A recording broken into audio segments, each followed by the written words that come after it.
Hello friends,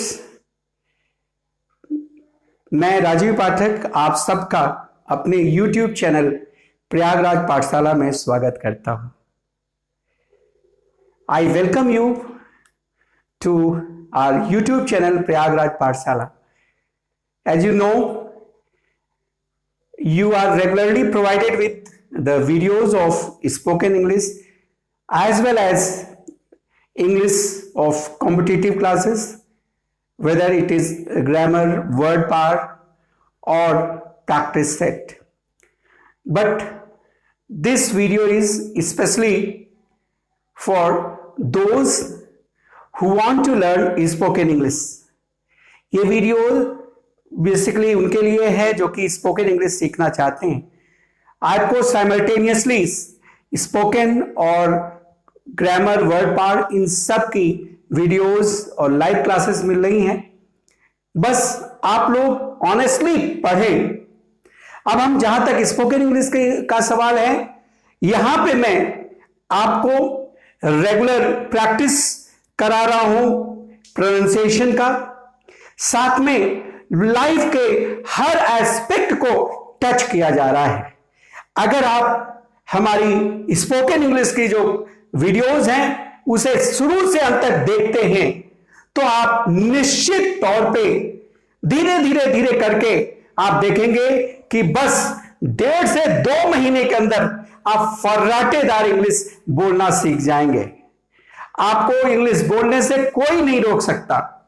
बस आप हमारी वीडियोस को देखते रहें और खुद उनको बोलते हुए प्रैक्टिस करें अपने फ्रेंड्स के साथ, अपने लोगों के साथ। आप ऐसा कर सकते हैं कि इस वीडियो को देखें और इस वीडियो को शेयर करें अपने फ्रेंड के साथ और उससे कहें कि इन जो वर्ड्स हैं इनको वो पढ़ें, देखें और आप भी उन वर्ड्स को पढ़ें और देखें और फिर आप उससे रिलेटेड आप आपस में बात करें।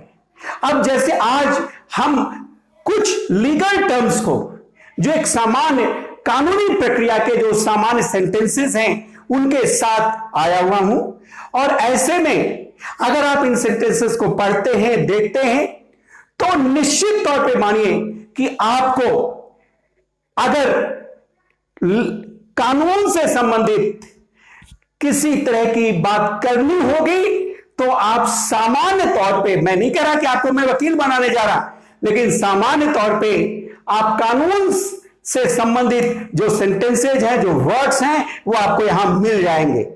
तो इसलिए आप लोग मेरी स्पोकन इंग्लिश की वीडियोस को भी लगातार देखते रहें। हम इसमें अलग अलग तरह के सेंटेंसेस, अलग अलग तरह के सिचुएशंस, अलग अलग तरह के प्रोनाउंसिएशन, ये सारी वीडियोस आपके सामने ला रहे हैं और निश्चित तौर पे ये आपको बहुत ही बेनिफिट करने जा रहा है। अभी हम वन वे बेसिकली काम कर रहे हैं। कहीं कहीं हमारी पूरी क्लास भी बीच में कोऑपरेट करती है, कंट्रीब्यूट करती है, लेकिन इसके बाद जब वन वे चीजें हो जाएंगी, आपको कॉन्फिडेंस आ जाएगा, फिर हम 2 वे 2 लोगों को खड़ा करके आपस में बात कराएंगे या फिर 2 लोगों की साउंड आप सुन सकेंगे। यहां सेंटेंसेस रहेंगे और 2 लोगों की साउंड आप सुन सकेंगे। तो ये है। चलिए हम शुरू करते हैं।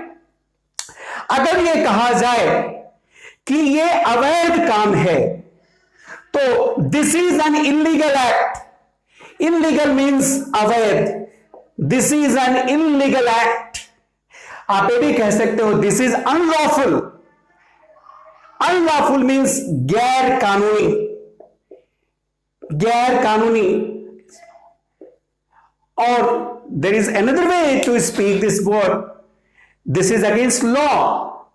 सो अगर आपको कहना हो कि ये अवैध है, गैर कानूनी है, तो these are 2 sentences, this is an illegal act और दिस इज अनलॉफुल। अब देखें, अगर कोई बंदा किसी चीज का आरोपी होता है तो जिस चीज का आरोपी होता है ऑफ लिख दिया जाता है। अगर कहा जाए he is accuse of theft और मर्डर, वो मर्डर का आरोपी है या चोरी का आरोपी है। एक्यूज्ड मींस होता है आपका आरोपी, he is accused of theft और मर्डर। और देखिए, अगर कोई आदमी फरार चल रहा है तो होता है द accused इज absconding, आरोपी फरार चल रहा है। अच्छा, there is another word for absconding, that is running fugitive, फरार चलना या भगौड़ा होना। अच्छा, केवल फ्यूजिटिव मींस भगौड़ा भी होता है, केवल फ्यूजिटिव मींस भगौड़ा भी होता है। नेक्स्ट, अगर कोर्ट ने किसी को किसी आरोप से बरी कर दिया, then it is acquit. Acquit means बरी करना और इसके साथ ऑफ लगता है। He was acquitted of murder और थेफ्ट, वो मर्डर से बरी कर दिया गया।